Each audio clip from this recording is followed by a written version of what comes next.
Sit straight with spine erect. Eyes gently closed. Shift your eye gaze to the third eye. Take a deep breath and exhale.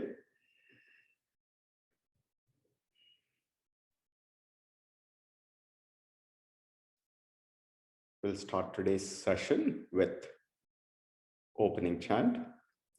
Om Sahana Vavatu Sahanau Bhunaktu Sahaviryam Karavavahai Tejasvinavaditamastu Ma Vidvishavahai. Om Shanti Shanti Shanti. Welcome everybody for today's the inaugural knowledge series from the 10 YEC. What we wanted to do today is I wanted to quickly share some details about the YEC, the first 5 to 10 minutes, and then how we want to conduct the weekly satsang classes going forward, and also introduce you to some of the upcoming programs. And then today's main topic is Karma Yoga, which is perhaps the most important topic for all of us who are situated in our daily lives. So without much further ado, let me get started.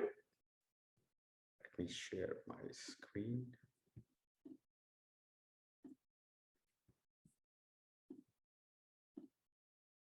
Can you all see my screen? Yes. Yes, excellent.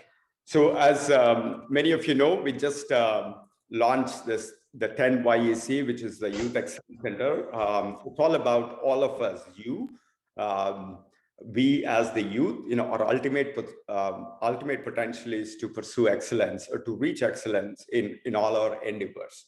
And our vision at YEC, our purpose is to help realize all of us to find their true potential. In fact, it also has the deeper Advaita meaning where the you is nothing but the Tatvamasi, you are that.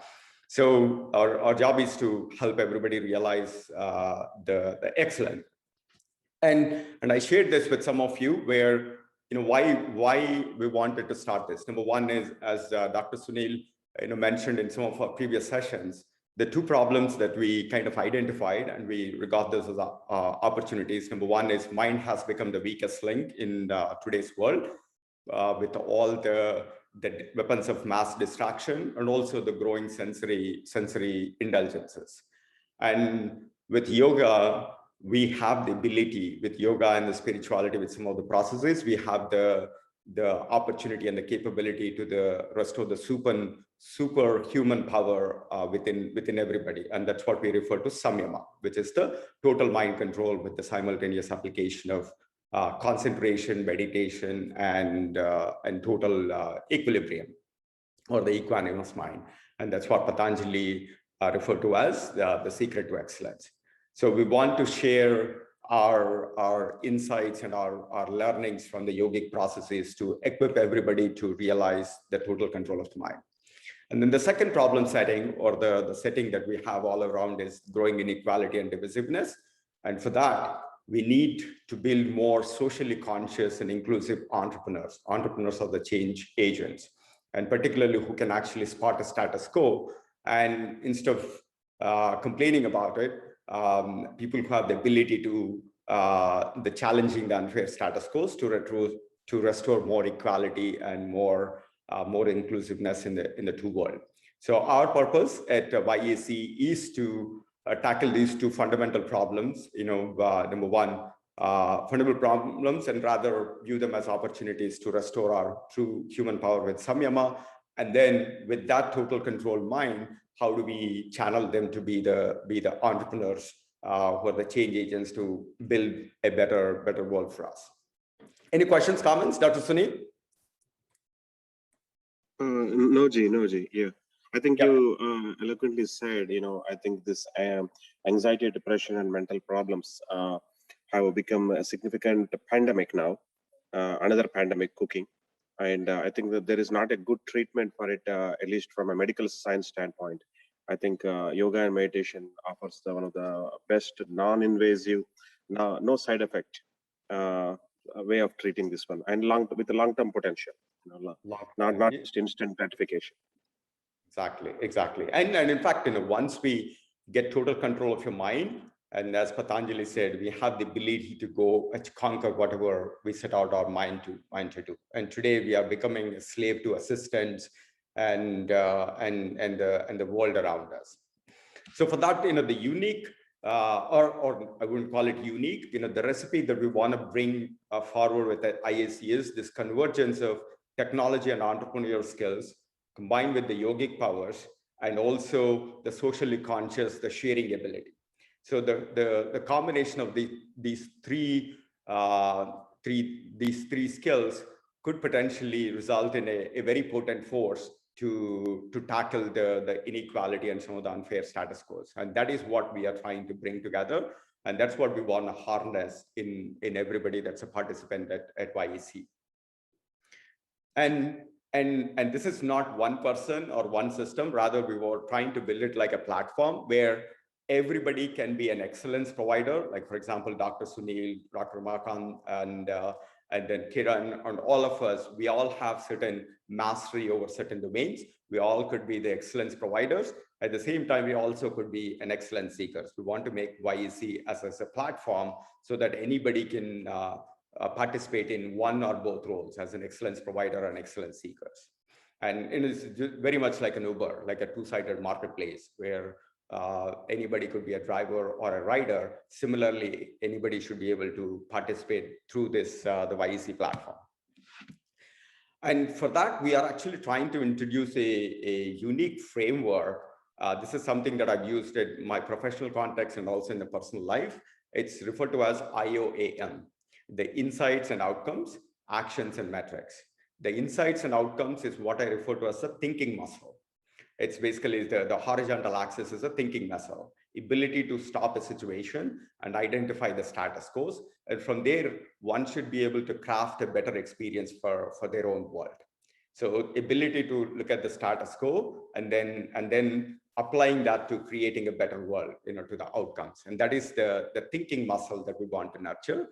And then once you conceive what are the better outcomes, then we would actually help them coach with an actions to metrics, which is the execution muscle. Then what is the action plan that you would want to take on? And then to realize the outcomes that you signed up for. And then also establish some metrics to track the progress towards outcomes on how you are actually realizing. And from there, if there are any changes or any revisions that you need to make, you can feed that back to your insights and outcomes, but it's a continuous cycle. But thinking and execution is more of an entrepreneurial mindset. How do you spot a situation and then treat that as an opportunity and create a better world, and then coming up with an execution muscle.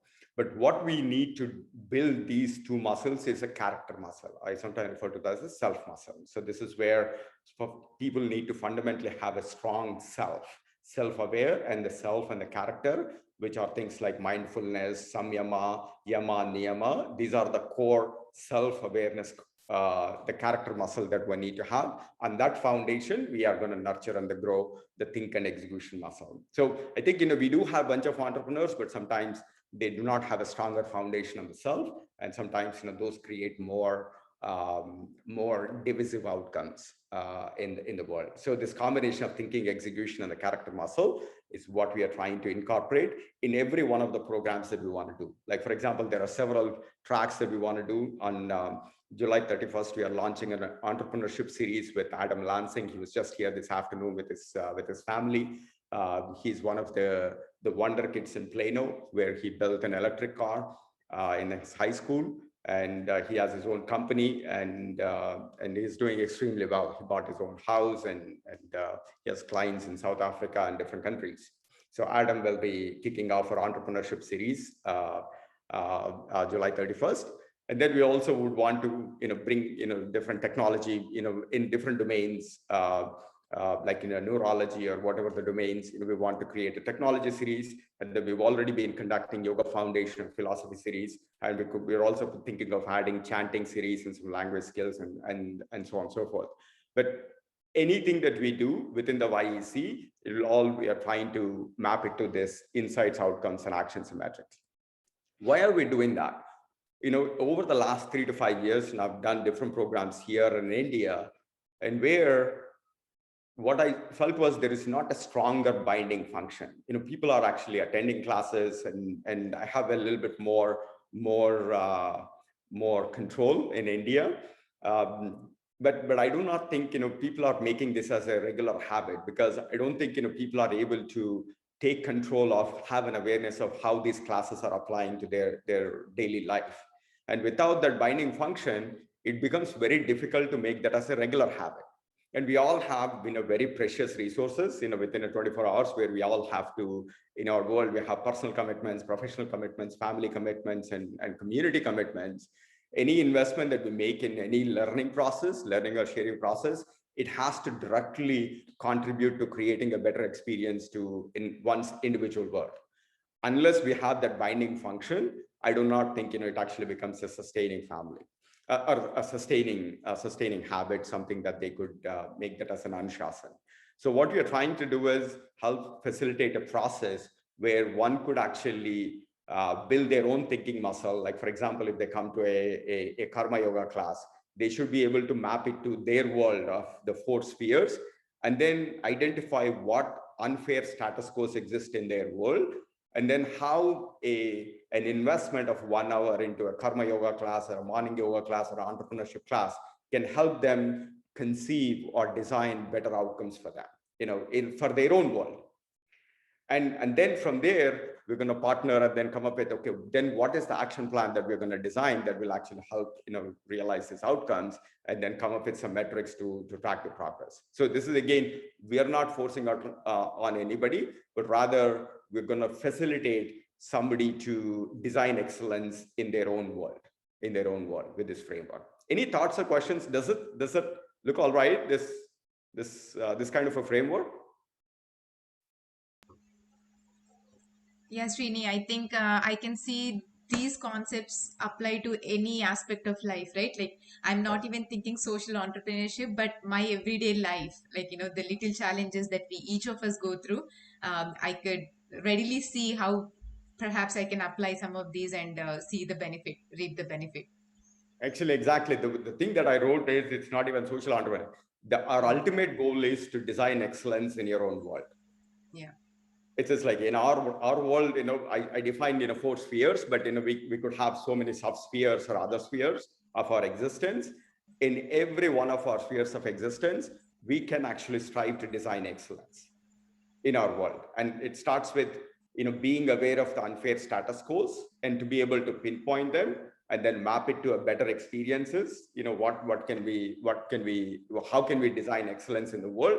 And then what actions do we need to do? And then how do we measure it? And then once we make this as a cycle and we become owners of excellence, we can actually create the world that is of our liking, which we can call it as an excellence, right?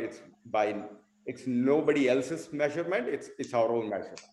And then we are in control of our world. And that's literally the YEC purpose. So we are all entrepreneurs, we are all youth, we're all the quarterbacks of our own excellence. So that's kind of the whole intent. Ramakant, Sunil, anything that you have anything to add here on this framework? No, Ji, I think that's a very good initiative. Certainly, whatever I can do, I will certainly contribute.